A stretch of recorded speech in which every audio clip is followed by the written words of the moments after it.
Hello, my beautiful angel. This is Brenda Davies, and welcome to another episode of God is Gray. Today, we're talking to Kristen Du Mez. She is an American historian and a professor of history and gender studies at Calvin University in Grand Rapids, Michigan. Kristen is also the New York Times bestseller of Jesus and John Wayne: How White Evangelicals Corrupted a Faith and Fractured a Nation. Kristen's scholarly account of American Christianity presents a 75-year history of evangelicalism that identifies the forces that have turned Donald Trump into a hero of the religious right. I know so many of us have been perplexed and confused and horrified to see Trump be elevated as some sort of demigod or someone that is even remotely affiliated with Christ, despite all of the evidence we have to show otherwise. And Kristen also asks us to reckon with masculinity, this version of which is harming men, women, families, and the nation at large. So for anyone who has been curious about how on earth white evangelicalism got so majorly corrupted, or frankly, how it was corrupted from the start, you're going to enjoy this episode, and I highly recommend you go out and buy yourself a copy of Jesus and John Wayne. So, on to the episode. Hi, Kristen. It is so wonderful to have you on God is Gray. Today, we are talking about your incredible book called Jesus and John Wayne. I have watched wonderful lectures on YouTube. I've read the book, and what your work does is this impeccable unraveling and really showing how people began to believe this fallacy that Christian masculinity is supposed to look a very particular way. And a lot of people in the Trump era kind of believed that Trump was just this crazy figurehead that came out of nowhere, that Christians suddenly were just compromising all of their core values in order to prop up this man, when in fact, your book really shows that Christian culture and what we've deemed Christian masculinity has been leading to this. And Trump is really just the culmination of years and years of what I would define as toxic masculinity. And before any men listening get their panties in a twist, I would like to mention that masculinity in its toxic form hurts men too. As a matter of fact, I think it hurts men. I mean, it's an internal pain. It's something that is like recognizable in their behavior, in the way they move through the world, in the way they are not succeeding with women. We have so many angry men who cannot figure out what masculinity is supposed to look like. Figures like Andrew Tate, Trump himself, rappers or musicians talking about guns, money, hoes, like all of these different things do not serve men, because really they don't allow anyone to play with all aspects of themselves, including their divine femininity mixed with all of this. And Jesus is someone that I see who is so transparently and equally divine masculine and divine feminine. So I truly believe that your book outlines this beautifully, and this is something I've agreed with for a long while, that men really need permission to dive into all aspects of themselves, and that masculinity really becomes toxic when they're trying to hold on desperately to these really surface level, pardon my French, bullshit ideas of what makes a man a man. So thank you so much for being here, Kristen. Would you please give us a brief synopsis of your book, what inspired this work, and what you want people to know about the book that you have written? Sure. So, and if we go back to the fall of 2016, October 2016 to be specific, and the release of the Access Hollywood tapes, if you recall, this is the infamous grab 'em by the pussy, right? And, the whole country kind of stopped at that point to see what are evangelicals going to do, because white evangelicals were very clearly Trump's most stalwart supporters and key to any chance he had of winning the presidency.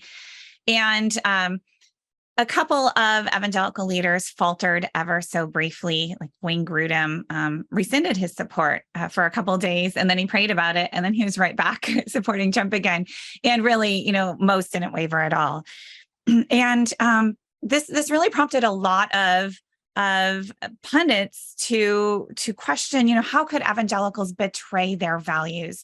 And some never Trump evangelical leaders were right in there with them. How could evangelicals betray their values? These are family values evangelicals. This is the purported moral majority. What is even happening here? But I knew that was the wrong question to ask.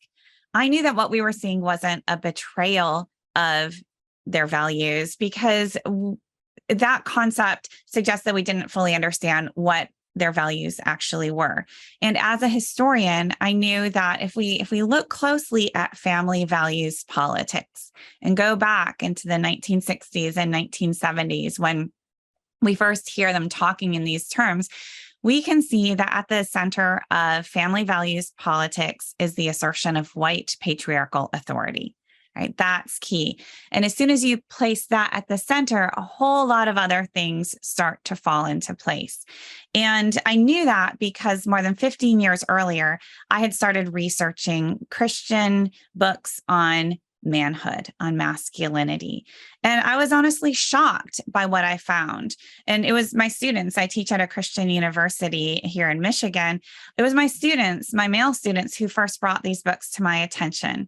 And when I read them, I was startled by how so many of these books on Christian manhood, this was in the early 2000s that these were coming out, and they were selling some of them millions of copies, right? Deeply influential. I was surprised that, evangelicals are supposed to be all about the Bible. These are Bible-believing Christians, and there weren't many Bible verses in these books at all. Instead, they were drawing on mythical warriors and heroes and men like Teddy Roosevelt and cowboys and soldiers and Mel Gibson. Mel Gibson's William Wallace from the movie Braveheart and John Wayne, right? It's like, what's going on here? What is but it's all being called biblical. And so they're sketching this very militant, militaristic conception of masculinity, and then calling it God ordained. So to be a man, to be a responsible Christian, this is your model. And as you suggested, this sets up an unrealistic ideal. Most men don't want to live into this. Most men, even if they did want to, can't live into this, macho warrior masculinity. And so it sets them up for a kind of crisis. But for decades, evangelicals have been peddling this kind of ideal of what manhood is. And it has really been bad for men and for women. And so many of my strongest supporters, actually, of Jesus and John Wayne are evangelical men themselves. Oh, wow. That's quite astonishing. That's interesting.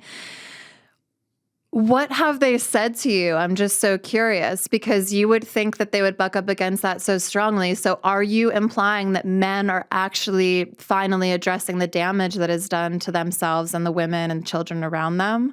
Yeah. So when Jesus and John Wayne was set to release, it's been out more than 2 years now.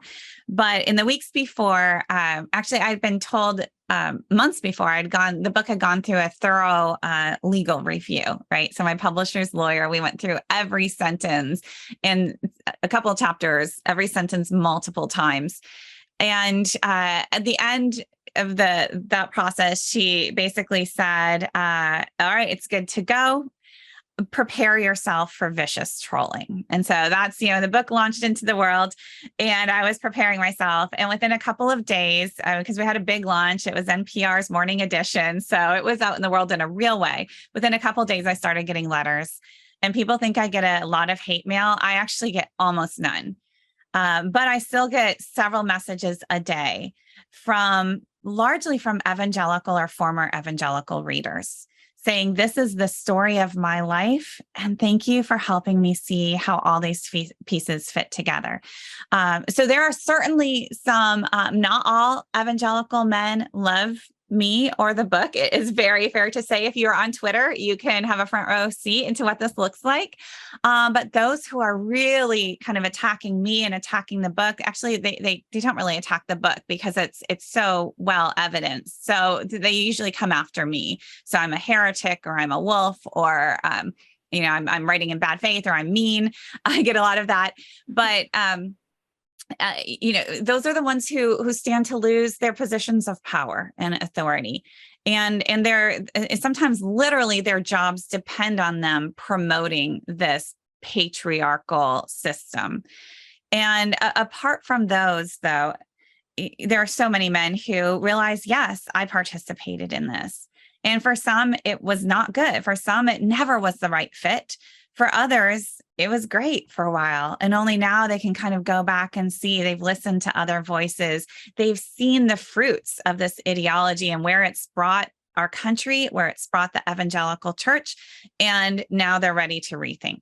Incredible. I'm so over the moon to hear that. So when you're talking about the fear of losing power, I have been rewatching Mad Men again. And it's really funny because I find if I date someone successful or that has power or money or a great house, more than wanting to be with them, I tend to envy them and be like, why do I not get to be this guy? And for, watching Mad Men, I'm like, I want to be a handsome philanderer who just gets to like go to work every day and come home to my gorgeous wife and my children who've been taken care of all day without me lifting a finger. Like, when I look at that level of power, I can only imagine how difficult that would be to let go of. On the other hand, just like all of these archetypes that you've listed from, Mel Gibson's characters and John Wayne and all the characters he played, like they are just characters and archetypes. And the amount of people that are actually able to move through the world like a freaking Don Draper. I have not met that guy. Like, men are messy. Men in that level of stoicism are often in a lot of pain or drinking or doing drugs, or all of that philandering is actually not as satiating as it's portrayed to be because, promiscuity on that level, secrets on that level, all of that stuff kind of festers in darkness, as the Bible says. So that said, these archetypes are just impossible to reach. Also, John Hamm is like handsome as hell in it. So that's just another huge benefit that he has in that machismo.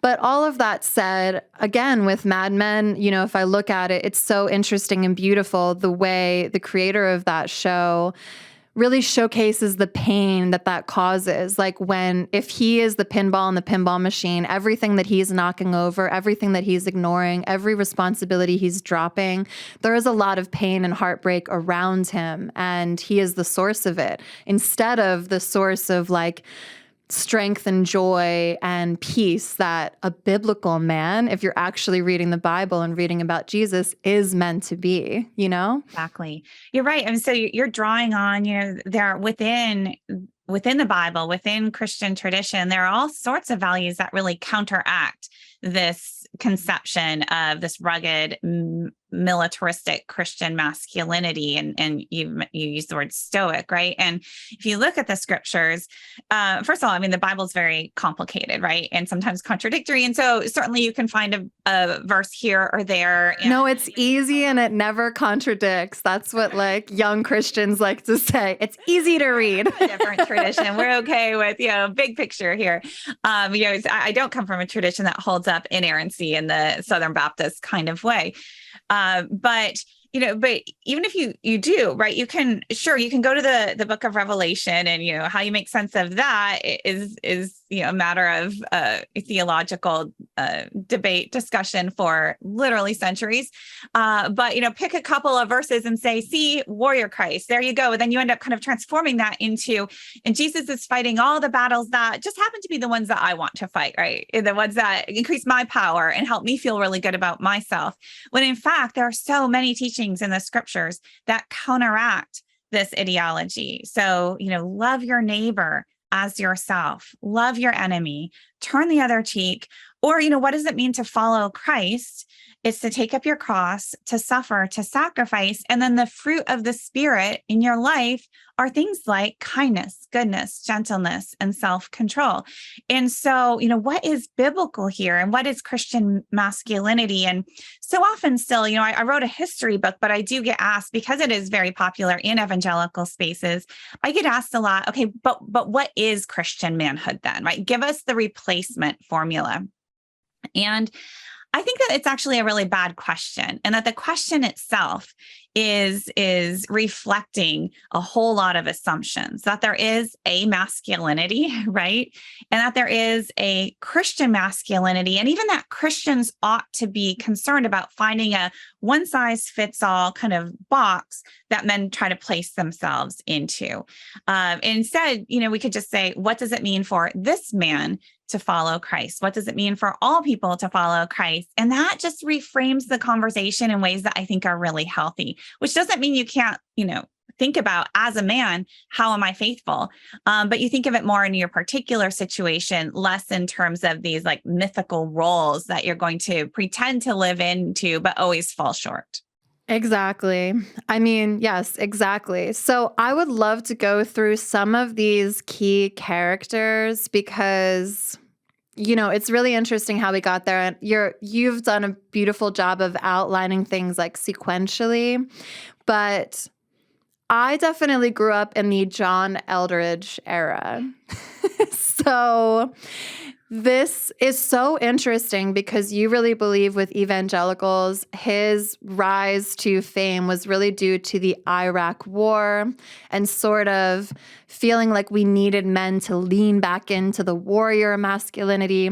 So can you kind of explain? Also, this is like a backlash to 9/11, also really interesting. So can you explain how a figure like John Eldredge and his book ends up, and what is it called? Wild at Heart? I happen to have it right here. Wild at Heart. I do reference it occasionally in my talk. So this is my little visual aid here. Wild at Heart, Discovering the Secret of a Man's Soul. And so as a historian, as an American historian, I think it's really important to analyze evangelicalism and these evangelical works in the context of what else is going on in American history and even in world history, right? And that's really what I'm doing in Jesus and John Wayne. And so often evangelicals just kind of live in their little bubble, right? And they define their own narratives, and they insist this is the way it is. And so what a historian's going to do is say, okay, let's look at that and let's examine it in terms of some other issues. And so to understand Eldredge's Wild at Heart, and this is just a classic book, and this is the first one that was brought to my attention in the early 2000s, and by my students. And I mean, the gist of it is God is a warrior God. Men are made in his image. Therefore, every man has a battle to fight and a beauty to rescue. Now, we could look at that and say, is this scriptural? And that's perfectly legitimate to ask that. As a historian, I look at it first and say, why was he saying this in this way at this time? And for that, you have to go back to the 1990s, actually. In the 1990s is when Christian manhood really just burst on the national scene with the Promise Keepers movement, the evangelical men's movement, right? And they were responding to a time of deep confusion, in their words, right? Confusion comes up all the time in their rhetoric, because all of the earlier vision of conservative Christian masculinity had developed during the Cold War era, when it kind of made sense. You need to defend Christian America. And they're talking about like literal defense. They're talking about Vietnam, right? And defending patriarchy against feminism, and also defending the social order against civil rights movement in the case of some. And that all made sense, but internally, right, within their system. And then with the fall of the Soviet Union, the end of the Cold War, we're into the early 90s, and all of a sudden, like, everything's up for grabs again. And you have a lot of evangelicals saying, okay, what should we do in terms of foreign policy? Maybe feminism is here to stay. What should Christian men actually be like? And maybe the old vision was outmoded. And so there's a lot of experimentation. And so in the Promise Keepers movement, you definitely have the old patriarchy surfacing, but you usually see it cloaked in some softness, tenderness. So we need warriors, but tender warriors. We need patriarchs, but soft patriarchs. We need leaders, but servant leaders. And there was a lot of kind of internal debate within the movement, but it was the kinder, gentler patriarchy. And then you start to see a backlash developing over the course of the decade. And a lot of Christian men are starting to say, especially leaders, this is too soft. This is too gentle. You don't want tenderness in the trenches. Can you give me an example of what that might look in real time? If you're doing a soft patriarchy, what are some of the key components of that? So being nice, right? And being a good dad. Right. Nothing against being a good dad. Actually helping your wife sometimes like that's a theme in some of the Promise Keepers literature. And honestly, for some men and women in these spaces, those are really good things. If they're coming out of a harsher patriarchal space, there's some good changes that, a man should be present in the home. He should help his wife with the housework, with the childcare from time to time. He should be present. He should not be harsh and authoritarian, but he should exercise proper godly authority. So the authority of the patriarchy is still there, right? So it's a real mix. And then we see this backlash kind of starting to well up. And that is the pendulum is swinging back, so that in 2001, we actually have 3 books published. Eldridge's Wild at Heart. You have James Dobson's Bringing Up Boys, where testosterone is the key, right? Teach your boys to play with guns, train them to be rugged men and leaders and all that. And Doug Wilson's Future Men. Doug Wilson in the news a lot lately. He posits a theology of fist fighting. All of these 3 books are on the shelves of Christian bookstores when terrorists strike the United States. So they weren't inspired by that event, but they gained this widespread relevance within evangelical circles and beyond, because every man needs a battle to fight. Well, here we have it. Wow. Okay. So the timing was just perfect. And the third author, why is he in the news right now? I've checked out for a second. Oh my gosh. So we're talking Doug Wilson, and Doug Wilson, interesting character. And if you don't know who Doug Wilson is, that's probably a really good thing. But Doug Wilson is this not a mainstream figure. And I make this point in Jesus and John Wayne. I one of the questions I'm teasing throughout the entire book is, what is mainstream and what is fringe? And I say very clearly, Doug Wilson would be deeply offended if you considered him mainstream. He always positioned himself, he was taking on the evangelicals, the popular evangelicalism of the 1990s. It was too soft. It was too winsome. And he's going to be this harsh patriarchy. And he has this community in Moscow, Idaho, and he's very influential in conservative Christian homeschool circles. He has a church or multiple churches, and he has New St. Andrews University. And it's this kind of enclave of just deeply patriarchal and openly offensive kind of misogynistic version of conservative Christianity. And he takes pride in that. When I was writing this book, interesting responses, like I know about Doug Wilson because I move in some of these spaces. A lot of people, had never heard of him. So my editor, who knew nothing about that, was like, "Tell me more about this Doug Wilson guy." Right? Never heard. I've heard of Jerry Falwell, but I want more Doug Wilson. And then a scholar of American evangelicalism who read the manuscript before it went into production said, "Why do you have so much Doug Wilson? He's such a fringe outlier character. He doesn't belong in this book." Right. And now we see, what is fringe and what is mainstream.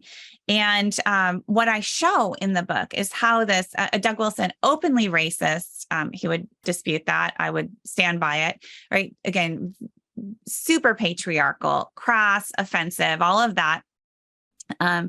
He is platformed by Christianity Today in the 2000s, right? He is defended by people like John Piper, by these respectable evangelicals. And that's the point of my book, is that the more respectable, like public-facing evangelicals, there are deep affinities connecting them to these fringe characters. And that's what we're seeing right now in the media, is we're trying to figure out, what is Christian nationalism? Are we seeing a threat to American democracy? Are all white evangelicals in on this game? What is really happening here? And you have to understand the history of these underlying affinities to understand what's happening now. Yeah, that's pretty wild to think about, like how you could sort of position yourself like a John Piper is like, "Oh, I'm not that offensive." But then if you put your stamp of approval on someone who is saying very openly toxic thing. It's this kind of like, oh, this must be what you actually believe behind closed doors because Right. And what you're willing to tacitly condone or quietly support, right? And where you're going to draw your lines, and who is with you and who is against you. So we can see very clearly in these spaces like the Gospel Coalition, any Christian who did not go along with complementarianism, so essentially, patriarchy, and instead understood the scriptures, they could sign on to all the creeds and confessions, but would say, no, actually, I think that if you read the scripture, it teaches a more egalitarian relationship between men and women, right? Those were out. They were not part of the Gospel Coalition. But you could be blatantly racist, and you could essentially condone abuse, defend abusers, and still be a brother in Christ. And still, well, he gets the gospel right. And this is how that worked in those spaces. And we are living with the fruit of that today.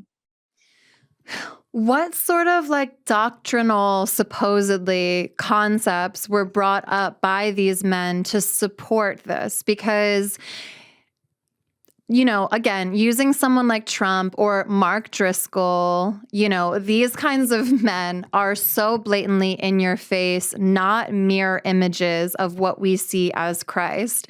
And, when conservative men are screaming cuck at other men just for like being the one in the household who does the dishes, that sort of thing too. I'm like, you would scream cuck in the face of Jesus so quickly. He has, he's lounging with other men. He is, allowing his feet to get washed. He's doing all of these things that are in his feminine divinity, allowing women to partake in what he's teaching, being super submissive in his death. Like they were challenging him to come off the cross. If you're God, get yourself out of this situation. If he was God, surely he would have that power. And yet what did he do but submissively allow himself to die in this really violent way?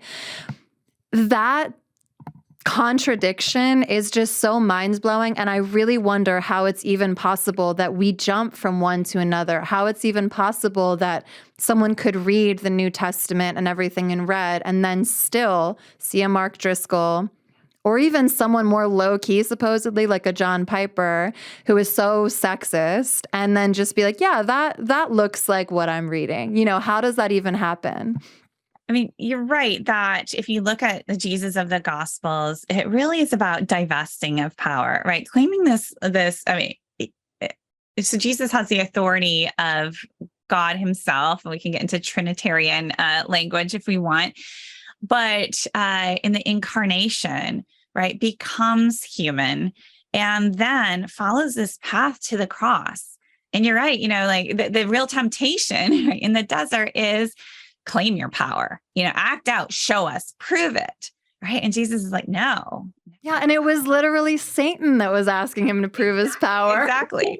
Right. No, that's not what I am here to do. That is not the heart of truth, of Christian love, right? And so it is a very subversive faith at its heart, subversive against the structures of power. Now, we're both interpreting scriptures here. Let me just be clear about that, right? So we're, and part of history is showing that everybody kind of thinks that they have the clear understanding. So I'm going to say, this is, I can't say this is the only, it's not.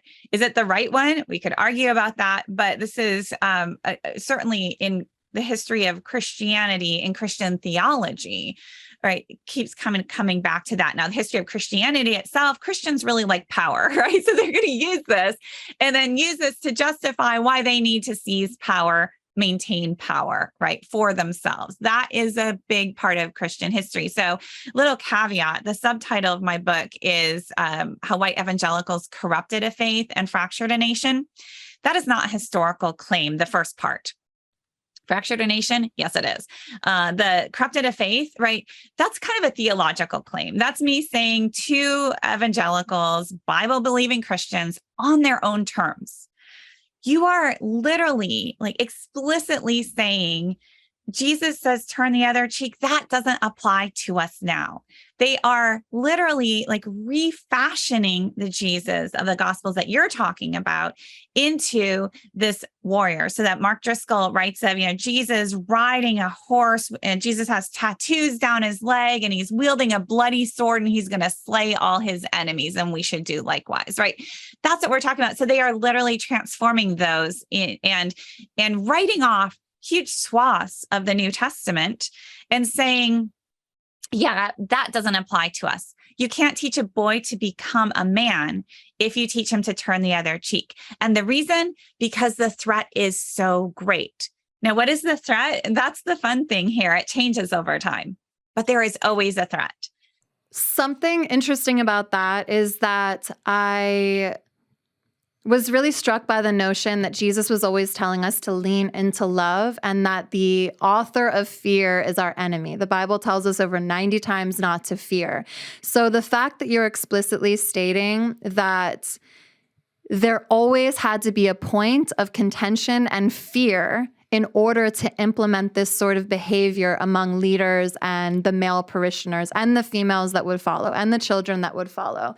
So describe those points of fear, which I would deem antichrist in the most literal sense of the word. Yeah. So, this really came into focus for me when I was researching the chapter on these fake ex-Muslim terrorists, which if you haven't read the book, it's going to be really confusing or just mind-boggling. And even if you read it, it is. So let me tell that story a little bit, because in post 9/11, there's this huge thing, a number of former Muslims, purportedly, former Muslim terrorists converted to evangelicalism and then took to the evangelical speaking circuit. And they were sponsored by organizations like Focus on the Family and CBN, and they were huge, huge. One of them came to my university and spoke. And it just so happens that one of my colleagues in the history department, Doug Howard, is an expert on Islamic history. And he right away was like, this guy makes no sense. He's making this stuff up. Like he's using concepts that don't even exist. And so he did a little research, and he ended up calling the president of Focus on the Family and discovered that they knew he was a fraud. They knew he was a fraud and kept promoting him. And he wasn't just a fraud in that respect. Like he had made up everything. And these are wild stories. Like I write about them in the book. Like they lied about everything. Like he also lied that he was a star football player for the Oklahoma Sooners. Like he never went there, like totally fabricated. Now, it wasn't just that they were lying, but they were being promoted even long after it was clear that they were all lying about their histories. And so that's when I realized the fear was real. I knew people at that time who were listening to these men who were reading these books, and they were desperately afraid because they were being taught that Islam is evil. It's a religion of hate. And these Muslims are trying to come to America and to kill you and your children. James Dobson that said, this is radical Islam is the greatest threat to the American family, your little kids, right? They're literally saying this. And it was all, what, we could talk about, is Islam a threat? Is radical Islam a threat, right? The fact that they were not going with what was actually true, and they were willingly and willfully, just putting out this fake propaganda, then it clicked for me. Fears were real. But if you go and you look at the history of evangelicalism, of the Christian right, look at Falwell Sr., Thomas Road Baptist Church, look at Mark Driscoll at Mars Hill, right? He liked to be flanked by security guards to always gin up this sense of they are out to get me. And why? Because there is no better way to consolidate your own power than to tell people that they are in great danger unless they come to you for protection. Mm-hmm. And conveniently, if you can pitch this entire existence as war, then anybody who is not with you is against you, right? And absolute loyalty must be demanded. And that's exactly what people like Driscoll did, right? So it is this great playbook for getting money and demanding loyalty and consolidating power. And it really, you can understand a lot of the history of the Christian right with that formula in mind.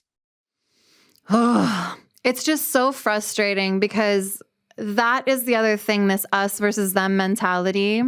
I keep bringing this up, but it's just too fascinating for me that the word Satan in the original text means the divider.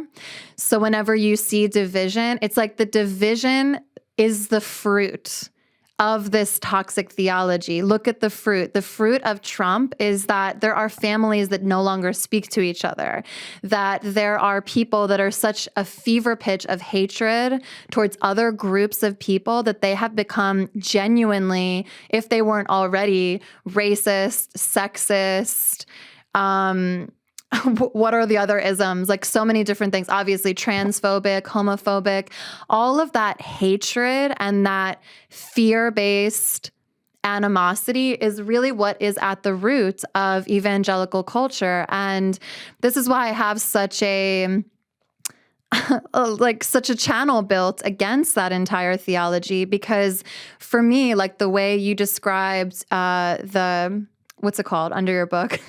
I'm losing the word. Not the tagline.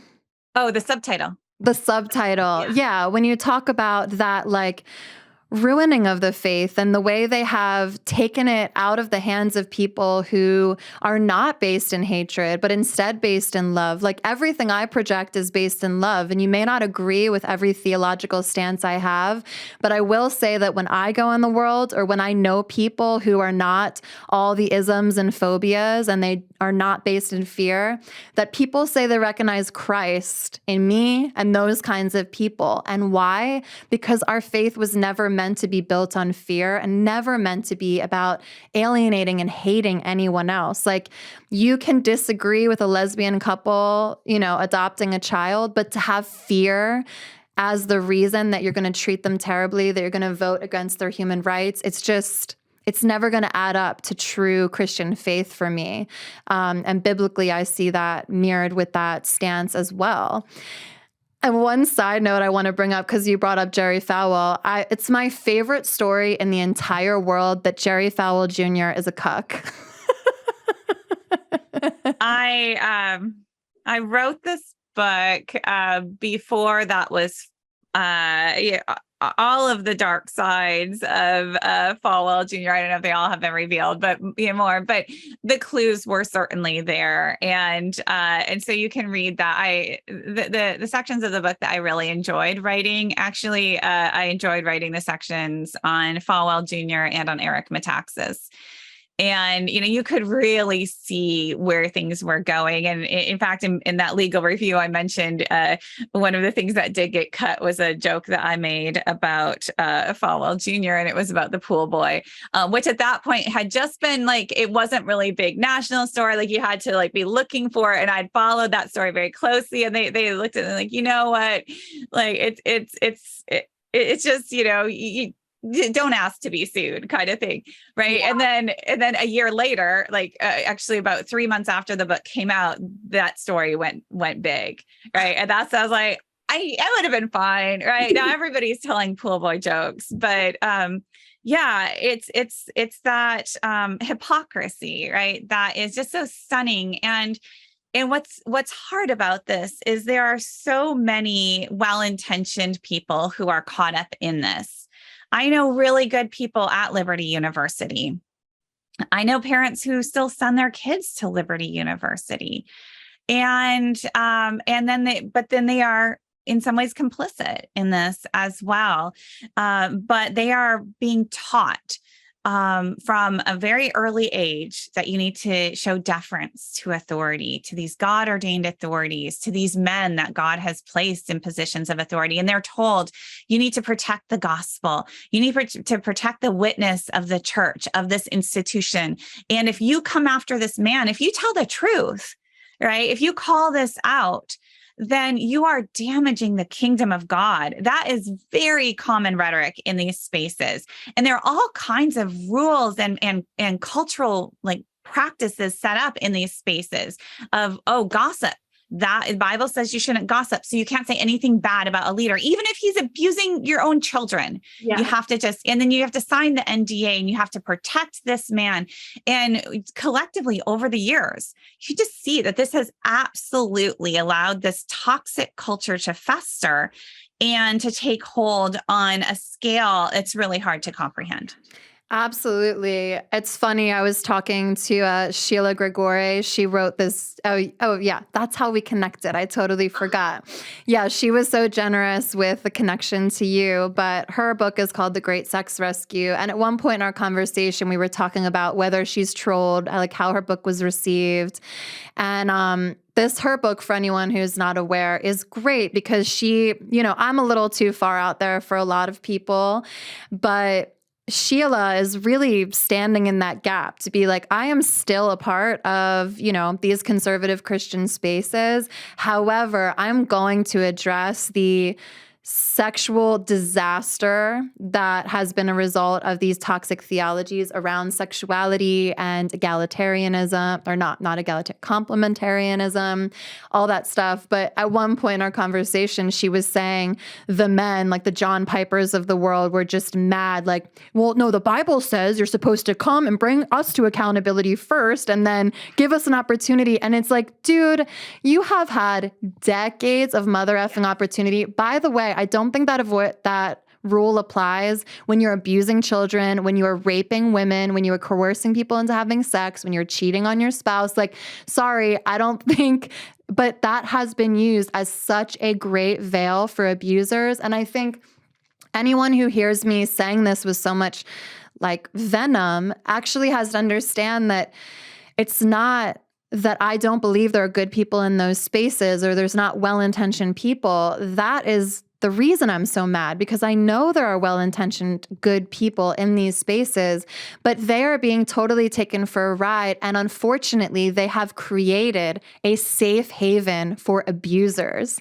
And if you want to look at the list of the men who have been outed as outright, I mean, we're talking pedophiles with Frank Houston.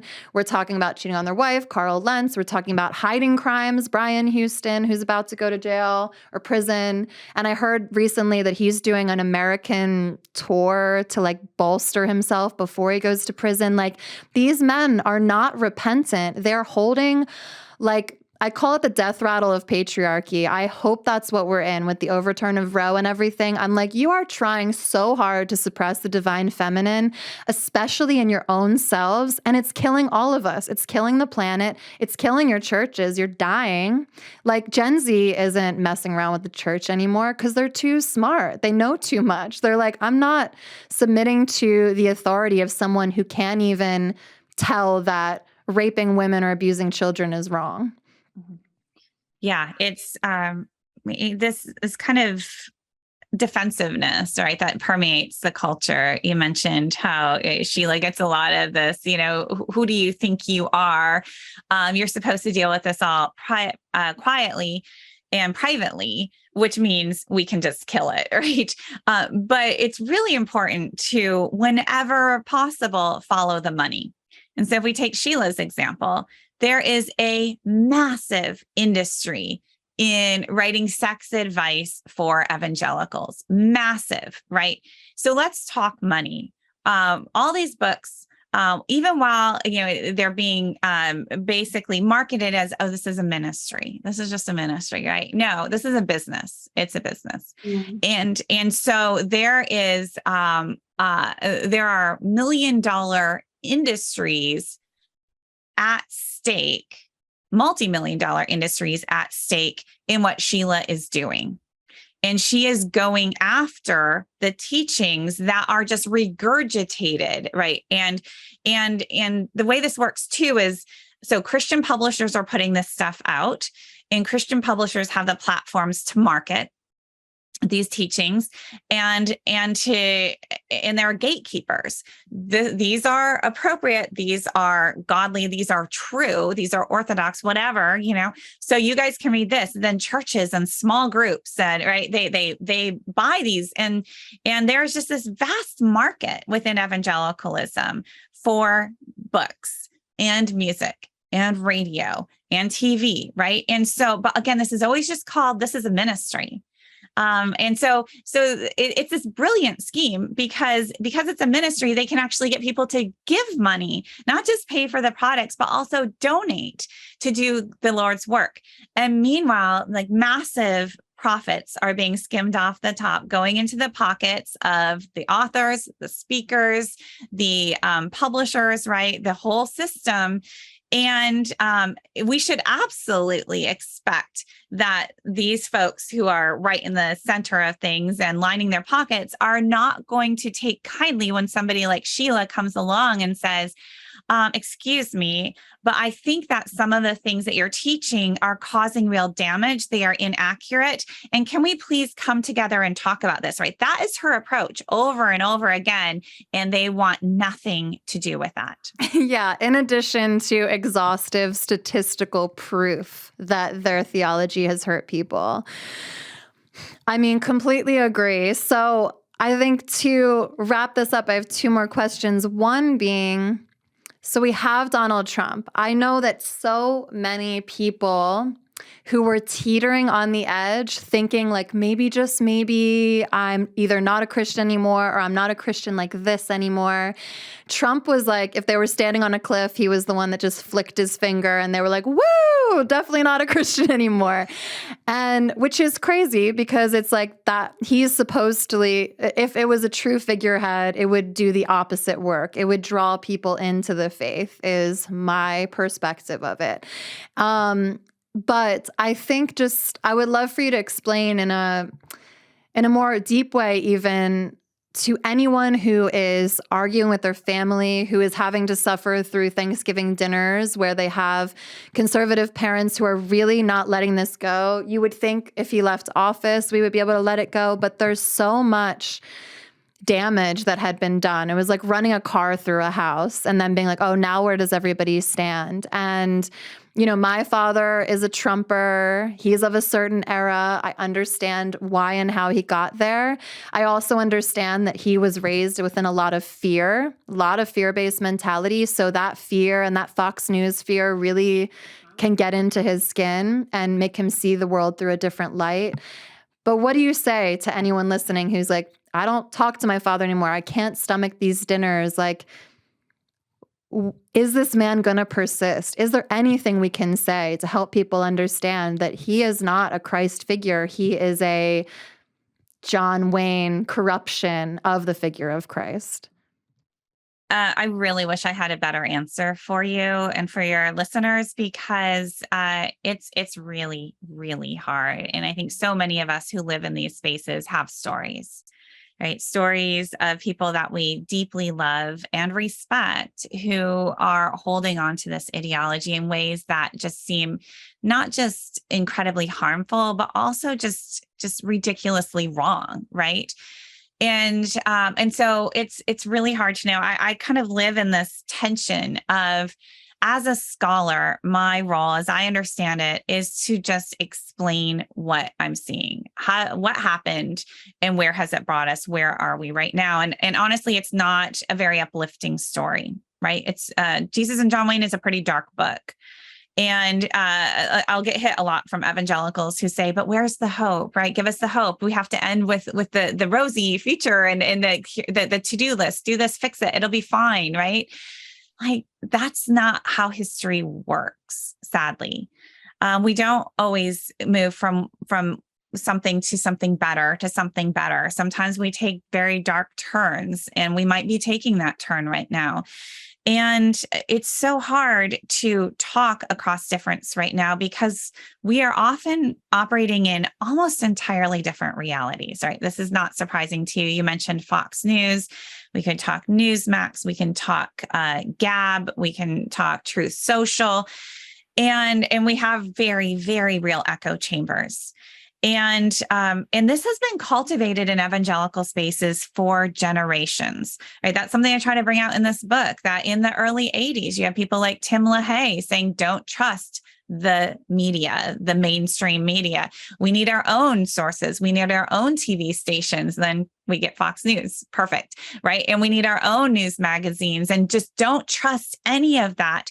And so what happens then is, in the work that I do, it's very diagnostic. This is what is happening. This is what has happened. And it's not great if you care about the future of American democracy, if you care about abuse and abuses of power, right? It's not a great story.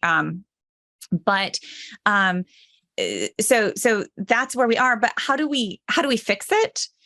Sometimes I worry that the clearer our diagnosis, the more we lead with that, the more we're going to push people into their spaces, because their whole worldview that they have embraced, that they have been, taught, is they are out to get us, and don't trust them. And we, by critiquing, even the gentlest critique, we can easily get labeled one of them who are out to get us, right? And so I see that happening. So there are no great solutions. I mean, the best I can say is what we really need is for people to speak truth. And that means, and that doesn't mean just blasting people on social media. That means people who have standing in these spaces need to use their power. And the vast majority are not. The vast majority are staying quiet. I mean, if you look even what's happening at Southern Baptist Theological Seminary right now around Al Mohler, and he's coming out, and some of the harshest voices of, Christian nationalism, are very extremist voices. I go regularly and say, okay, what are the other leaders saying right now? Who's stepping up to challenge this powerful, powerful man? No one. No one.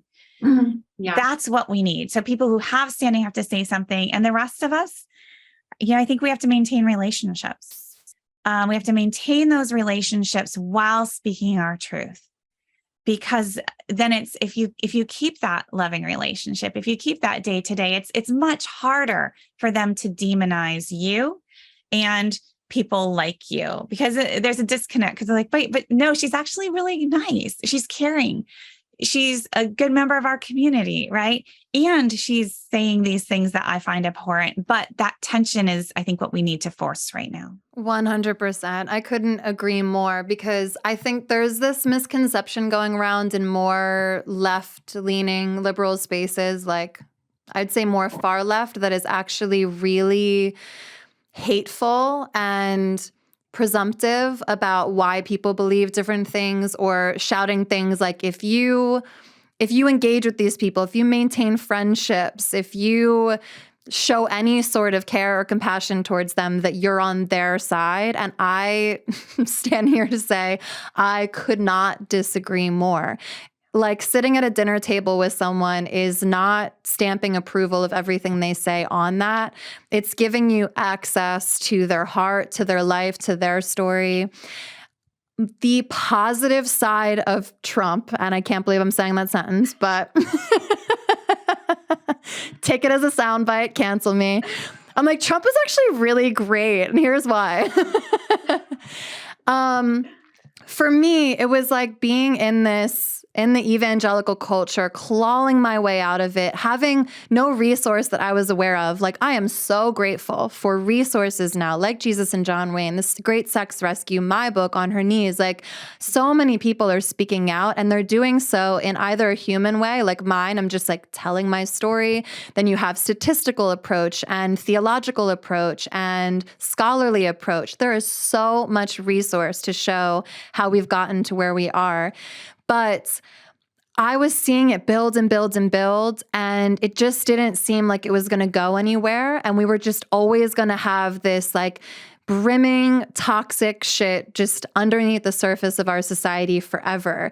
So when Hillary lost, as painful as it was to reckon with, I did later think, but if she had won, would we have ever had this huge call for Black Lives Matter after George Floyd's death? Would we still have fought for the environment or for, gun violence to be stopped? Like all of these movements that sprouted up, I do think it was like an equal and opposite reaction, basically. Trump came in so strongly as like, hey, we're not even going to hide this. I'm going to tell you exactly who I am, what I'm doing. I'm going to hold my Bible upside down after gassing this Black church congregation. Like it was just so in your face that I had to eventually have gratitude for it, because I'm like, there has been toxicity for a long time, and thank God everyone can see it now. And thank God books like yours rise to the top of the New York Times bestseller list, because I don't know other eras pre-Trump where you would have had that sort of clout after writing this. And because this toxic theology has not only affected millions of people in a negative way through religious trauma, sexual trauma, you name it, gay kids killing themselves, etc. So much toxicity and the hiding of abuse. Like now we're getting to reckon with it. And now we're getting to see it for what it is, and people are getting to speak. And I'm just grateful that, unfortunately, it's not the male leaders, unsurprisingly, that are not wanting to release that power or not wanting to stand against their brothers and say something. But gentlemen, first of all, how sexy would you be? You would have women just pummeling to get into your house if you showed up. Like, to me, that's masculinity.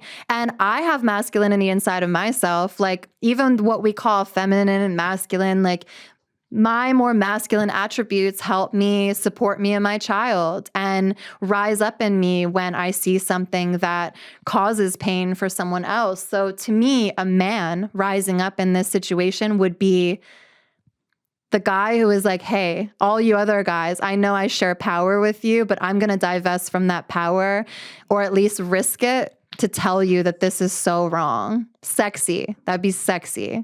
Right. What's real courage? What is real strength? Is it jumping on the bandwagon, right? Is it risking nothing? Or is it putting some skin in the game and taking the hits, right, that are going to come, and just continuing to act with integrity, with grace, and speaking truth? Mm-hmm. Amen.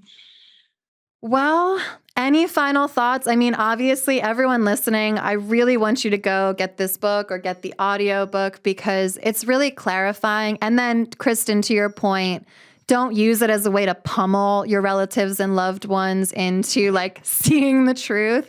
I think there is a way to gently, firmly, and kindly be like, hey, just knowledge is power. Like if you know the history of a bad piece of theology, you're going to be empowered in that dinner table conversation to say something different. I think that's such a great point, that one of the responses I've gotten to Jesus and John Wayne from people outside of this culture is that it actually makes them more empathetic to those on the inside. And at first I found that a little jarring, because it's not a gentle book, right? This was not a book written to woo evangelicals, from the subtitle to the chapter titles to the snark throughout, right? So I had to think about that. And it's because you can place people in their context, and they're not just a bunch of bigots or hypocrites, right? They are people who have been discipled, to use a Christian word, into this, who genuinely believe that this is the way that they can best follow God and best, quote unquote, love their neighbors, right? It's a very twisted way, but it makes internal sense. And when you can see that from the outside, there is some grace then, right? There is some understanding of, I see how you got here. Let's take a few steps back together. Yes, absolutely. Have you ever seen the film Saved with Mandy Moore? Yes. A long time ago now. Long time ago. It still holds up. It's amazing and sad at the same time. I'm like, oh my God, why are we still dealing with the same stuff? But it's just reminding me of that moment where Mandy Moore throws her Bible at Jenna Malone and she's like, I am full of Christ's love. Right. It's a great gift now. So it lives on. Yeah. Well, thank you so much for being here. Even more than that, thank you so much for exhaustively writing an accurate, truth-based. I know the word truth has been robbed from us a little bit, but honestly, and for anyone who's conservative who made it to the end of this conversation, oh my God, I commend you. Thank you for being here. And like, I would just encourage people that there's so much freedom when you realize this toxic theology isn't right.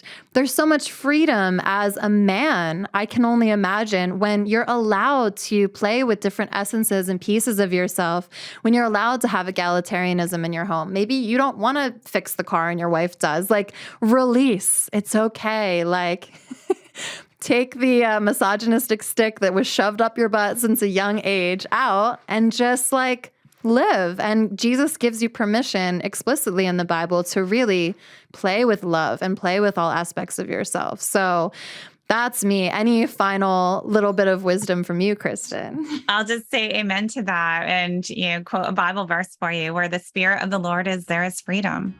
Amen. True freedom. That's what we're talking about. Yeah. All right. Well, thank you so much for being here. We love you all so much. God bless.